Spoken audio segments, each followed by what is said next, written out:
네, 안녕하세요.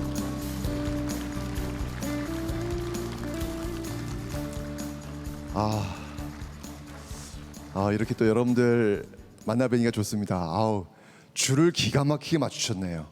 아주 잘 맞추셨습니다. 네, 참 이 코로나가 만든 이 또 강연 문화가 참 저도 처음이라서 맨 처음엔 참 당황했는데 이제 서서히 적응이 좀 되어가고 있는 듯합니다. 제가 올해가 이제 5.18 민주화 운동 40주년이 되는 해입니다. 사실 5월 달에 제가 이 광주에 정말 많이 내려왔습니다. 정말 많은 촬영을 하느라고 이 광주 구석구석을 다녔던 그런 기억이 납니다.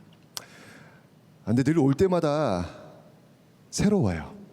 특히 금남로를 이렇게 걷고 있으면 갑자기 제 뒤로 그 5월 18일 1980년 5월 18일 그 공간과 그 사람들이 저를 툭 치고 지나가는 듯한 느낌을 갖게 됩니다. 오늘 여러분들과 이 5.18 민주화운동 40주년이 주는 어떤 의미, 역사적인 어떤 현장, 연장선상에서 한번 살펴보도록 하겠습니다. 오늘 주제는요, 오늘은 5.18이다 라는 주제를 가지고 한번 여러분들과 이야기를 나눠보도록 하겠습니다. 우선 여러분들한테 제가 오늘 몇 가지 역사적 사실들을 좀 설명을 좀 드릴까 합니다. 제가 둘러보실 때는요, 우리 반만년의 역사 전체를 다 둘러보기 좀 어렵고요, 한 100여 년의 역사를 한번 둘러볼까 합니다. 우리 이 100여 년의 역사를 이렇게 보면요, 크게 세 시기로 나누어 볼 수 있겠습니다. 1876년 강화도 조약이 체결되고 1910년 일제강점기가 시작되기 그 전까지 요 한 덩어리를 우리는 개항기라고 이야기합니다. 그리고 1910년부터 1945년까지를 우리는 일제강점기라고 하죠. 그리고 1945년부터 이후까지를 우리는 현대사라고 이야기합니다. 그래서 이 100여 년의 역사를 이렇게 개항기, 일제강점기, 현대사 세 덩어리로 나눠볼 수 있겠습니다. 그런데 이 시기를 둘러보니까 각 시대마다 시대의 과제가 있었고 시대의 정신이 있었습니다. 한번 둘러보면 개항기 시대를 살던 사람들에게 해결해야 될 과제는 바로 신분제로부터의 해방이었습니다. 일제강점기를 살고 있던 사람들에게 해결해야 될 과제는 식민지로부터의 해방이었습니다. 그리고 현대 1945년 광복 이후를 살던 사람들에게 해결해야 될 과제는 독재로부터의 해방이라는 과제가 주어졌습니다. 한번 이 세 시기를 둘러보면서 자연스럽게 1980년 5월 18일로 연결 지어 보도록 하겠습니다. 여러분들 여기 지금 사진 한 장이 나와 있습니다. 굉장히 유명한 그런 사진인데요. 보시면 알겠지만 지금 말 위에 당나귀인지 말인지 타고 있는 사람은 신분이 무엇으로 보이나요? 그쵸? 양반으로 보이죠? 이게 지금 양반 나타나니까 지금 뭐 허리를 그냥, 제가 사실은 너무 호기심이 많은 사람이라서 제가 거울 앞에서 제가 연습을 한번 해봤어요. 내가 따라 할 수 있는지 없는지를. 가보겠습니다. 제가 저분 똑같이 한번 해볼게요. 이분처럼. 어이구, 비슷해요? 더 쓰게? 알았어요. 잠시만요. 비슷해요? 잔인하시네요. 대충 비슷하다고 해주셔야죠. 이따가 집에 가셔가지고 한번 해보세요. 이거 안 나와요. 이 자세 안 나와요. 정말 안 나와요. 근데 이분 잘 보세요. 너무 자연스러워요. 그죠? 지금 머리를 잘 보면 희끗희끗 백발이 있어요. 대략 연세는 50대 60대 되시는 분인데 이 허리, 이 유연함 놀랍지 않습니까? 저는 이 허리에서 이 엉덩이로 내려가는 요 라인을 저는 신분제 라인으로 저는 규정합니다. 어렸을 때부터 학습받은 거예요. 아버지 어머니로부터 교육받은 거예요. 양반 나타나면 머리가 땅에 닿도록 인사를 해라. 그렇지 않으면 멍석말이 당해서 맞아 죽을 수도 있다. 어디 가서 하소연도 못한다. 라는 이야기를 배운 겁니다. 생존을 위해서 배운 겁니다. 그래서 만들어진 이 자연스러운 모습, 이게 신분제 사회의 단적인 모습입니다. 여러분들 놀라지 마세요. 이런 모습들이 아주 먼 옛날의 이야기가 아니라 고작 100여 년의 역사, 그 이전의 모습일 뿐입니다. 바로 이런 모습들을 해결해야 된다는 것이 바로 이 개항기를 살던 사람들의 과제였습니다. 정말 이 시대를 끝내고자 너무나도 많은 사람들이 싸웠는데요. 대표적인 사건, 바로 동학 농민운동, 1894년에 있었던 동학 농민운동을 대표적인 예로 한번 들어보고자 합니다. 이 동학 농민운동군은요, 바로 이곳 우금치에서 마지막 전투를 치르게 됩니다. 치라고 하는 곳은요, 고개를 의미합니다. 이 고개를 넘으면, 우금치를 넘으면 서울로 진격해 들어갈 수 있는 그 길을 확보하는 겁니다. 그래야만 그 시대의 과제를 할 수 있는 신분제를 끝장낼 수 있는 그 길을 확보하게 되는 겁니다. 그런데 이게 웬일입니까? 이미 우금치에는 보시면 알겠지만 저렇게 일본군들이 총으로 무장한 상태에서 고개 정상을 장악하고 있는 상태였습니다. 이 우금치에 모인 대략 10만여 명의 농민군들, 그저 죽창 하나 들고 있는 거예요. 저 고개 위를 넘어가야 돼요. 근데 고개 위는 이미 총이 걸려 있어. 무서웠을까요? 안 무서웠을까요? 무서웠어요. 무서웠죠. 여러분들 역사적 사건들 이렇게 보시면 와, 엄청난 역사 사건들, 그 역사 사건들 속에 있는 사람들은 다 용감할 것 같죠? 아니요. 그냥 똑같은 우리와 같은 사람들이에요. 이 우금치에 있었던 이 많은 사람들 무서웠습니다. 그래서 이 가슴 속에 부적을 달아요. 이 부적의 힘은요, 총알을 피할 수 있다고 합니다. 근데 진짜 믿었을까요? 진짜 이 부적 달면 총알 피할 수 있을 거 믿었을까요? 저는 안 믿었을 거라고 믿어요. 너무 무서웠던 거야. 무서우니까 어떻게 이 부적의 힘이라도 의지하고 저 고개를 넘기 위해서 그 무거운 발 한 자국을 떼어 내려는 모습들, 그 모습이 바로 그 부적에 담겨 있는 의미 아닐까라는 생각이 들었습니다. 가만히 보니까 이곳 우금치에 있는 이 10만의 농민들, 이들이 누굴까? 역사적으로 바라보지 마시고 여러분들 현장 속으로 한번 들어가 보세요. 이들이 누구겠습니까? 바로 그 시대 아버지들 아닐까요? 그 시대의 아버지들이 왜 이곳에 와서 총뿌리가 지금 겨누어 있는 이 고개 위를 향해 달려가고 있는 것일까요? 그들에겐 꿈이 있었기 때문입니다. 우리 뒤에 오는 사람들에게만큼은 양반 나타났다고 해서 허리 넙죽 조아리는 그런 세상 말고 우리 아이들 누구나 다 손잡고 뛰어놀 수 있는 그런 세상 꼭 만들어주겠다는 꿈, 그 꿈 하나로 바로 이 고개를 향해 내달렸던 것이죠. 그러나 신식무기로 무장한 이 일본군이 장악한 그 고개를 넘을 순 없었습니다. 네, 동학농민운동은 실패했습니다. 이들이 꿈꾸었던 우리 뒤에 오는 아이들한테만큼은 평등한 사회를 만들어주겠다는 그 꿈은 바로 이 우금치에서 산산조각 났습니다. 그런데 여러분들 놀랍지 않습니까? 그들이 꿈꾸었던 그 꿈이 지금 너무 당연한 현실이 되어 있습니다. 왜일까요? 바로 이 우금치에 모였던 이 10만의 농민들은요, 바로 그 시대의 정신을 해결하고자 나섰기 때문입니다. 비록 그 당시에는 실패했지만 그들의 꿈은 지금 우리 현재의 모습으로 다가와 있다는 사실. 일제강점기로 한번 넘어가 보겠습니다. 이곳은요, 광장에 나와 있는 1919년 3월 1일의 모습입니다. 여러분 너무 잘 알고 있는 거족적 민족항쟁, 바로 3.1운동, 그 광장에 나와 있는 모습이 되겠습니다. 이게 너무 급하게 나온 바람에 지금 태극기가 보이질 않아요. 이제 다음날 되면 태극기는 더욱더 많아질 겁니다. 그저 머리에 있는 이 모자 하나 들고 대한독립 만세를 외치면서 지금 이 광장을 나아가고 있는 모습입니다. 그런데 여러분, 이 3.1운동 잘 아시겠지만 일본이 가만두지를 않죠.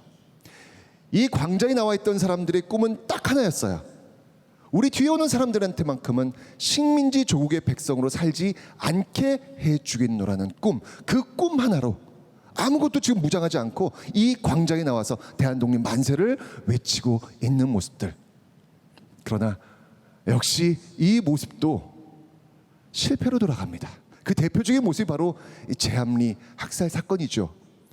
만세 불렀던 사람들을 교회당에 몰아놓고 문 잠근 다음에 불 질러놓고 뛰쳐나오려는 사람들 향해 조준사격을 하면서 철저하게 탄압했던 제암리 그리고 고주리 학살 사건.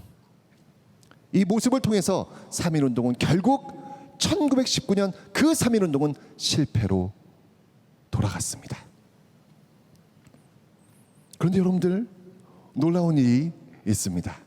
비록 실패로 돌아간 이 3.1운동, 하지만 그 3.1운동이 만들어낸 역사적 성과물은 어마어마합니다. 여러분들이 지금 살고 있는 나라 이름이 뭐죠? 뭡니까? 대한민국. 그 대한민국이라는 이름, 민국이라는 이름을 만들어내게 된 계기가 바로 이 실패한 운동 3.1운동이었습니다. 그리고 지금 우리 모습과 연결되는 대한민국 임시정부의 수립 역시 이 3.1운동에서부터 출발하고 있습니다.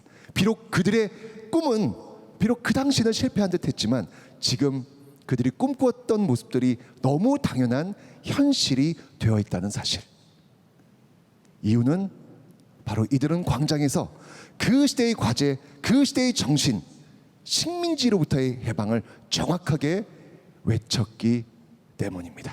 그 누가 3.1운동을 실패한 역사라고 규정짓겠습니까? 현대사로 한번 넣어보겠습니다. 개항계는 신문제로부터 해방, 일제강점기에는 식민지로부터의 해방이 있었듯이 현대사는요, 바로 독재로부터의 해방, 민주주의의 성립이라는 시대의 과제, 시대의 정신이 있었습니다. 특히 1970년대 만들어진 유신체제, 그 유신체제에 대한 저항은 전국 곳곳에서 벌어지고 있었습니다. 이 유신체제는 정말 지금만 생각해도 황당한 그런 어떤 모습이었죠. 대통령이요, 국회를 해단시킬 수 있어요. 대통령이요, 국회의원을 실질적으로 뽑을 수가 있어요. 입법, 사법, 행정, 삼권 분립이 완벽히 망가져버린 그 모습이 바로 유신체제였습니다. 그 유신에 대한 어떤 그 저항의 모습들이 부산에서, 마산에서, 서울에서, 광주에서 빗발치듯 일어나는 모습들.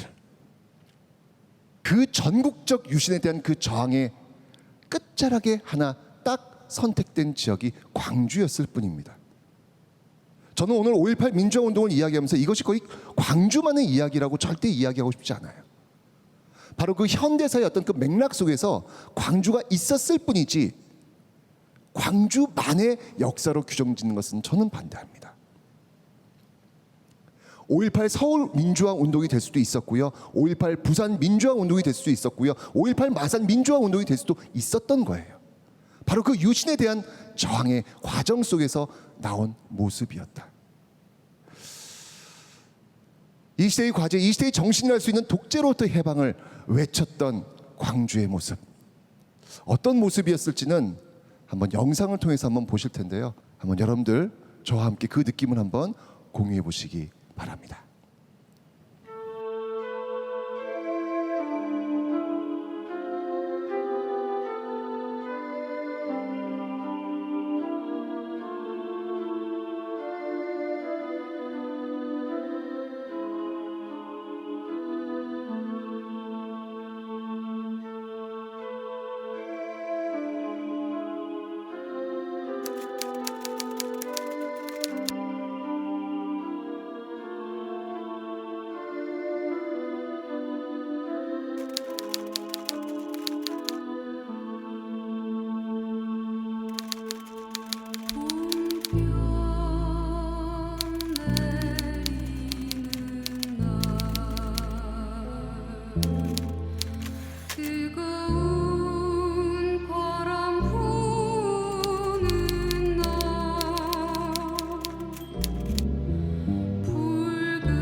폭도에게 아닙니다. 폭도에게 아닙니다. 총을 버리고 자수하라. 총을 버리고 자수하라. 아직도 늦지 않았으니 즉시 자수하라. 커다란 이름들이요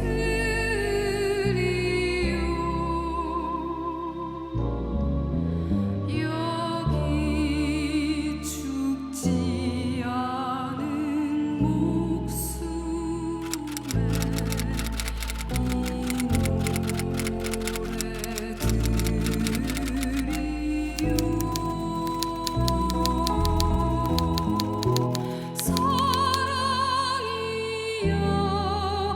내 사랑이여.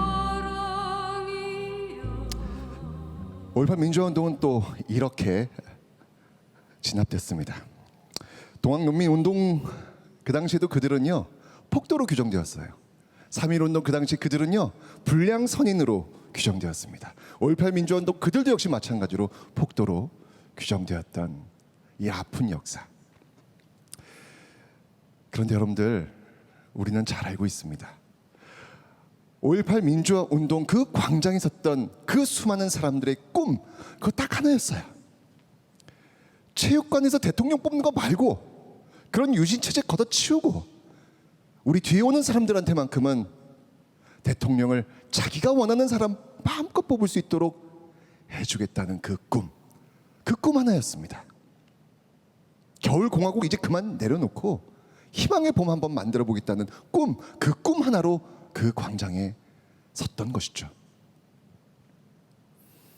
결국 그 광장에 있었던 그 몸짓들은 전두환 정부의 정통성 없음을 선언했고 그 힘은 에너지가 되어서 결국 6월 민주항쟁으로 터져나오게 된 것입니다. 그렇기 때문에 이 5.18 민주화 운동과 6월 민주항쟁은 분리되어 있는 모습이 아니다라는 것이죠. 6월 민주항쟁을 통해서 우리는 대통령 직선제를 쟁취해냈습니다. 그리고 5년 단임의 대통령을 우리 손으로 직접 뽑고 있습니다. 놀랍게도 그 87년 체제에 아직 우리는 살고 있습니다. 5.18 민주화 운동이 아직은 역사가 되지 않았다는 것이죠. 5.18 민주화 운동은 역사가 아닌 지금 이 순간까지 우리의 삶과 여전히 함께 하고 있다는 사실. 결코 실패한 역사가 의미 없는 역사, 하지 말아야 될 역사, 폭도들의 역사로 규정되는 것이 아니라는 사실을 이렇게 이 100여 년의 역사를 통해서 우리는 다시 한번 확인합니다. 그 확인을 5.18 민주화 운동 때 전남도청을 끝까지 지키고 있었던 윤상원 열사가 우리에게 남겼습니다. 전남도청에 계엄군이 밀고 들어올 때 그가 마지막 싸움을 준비하면서 우리에게 남겼던 마지막 말. 우리는 오늘 패배할 것이다. 그러나 내일의 역사는 우리를 승리로 이끌 것이다.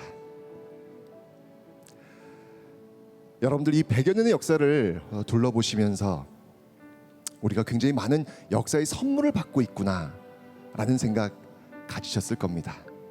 지금 우리는 신분제 사회에 살고 있지 않습니다.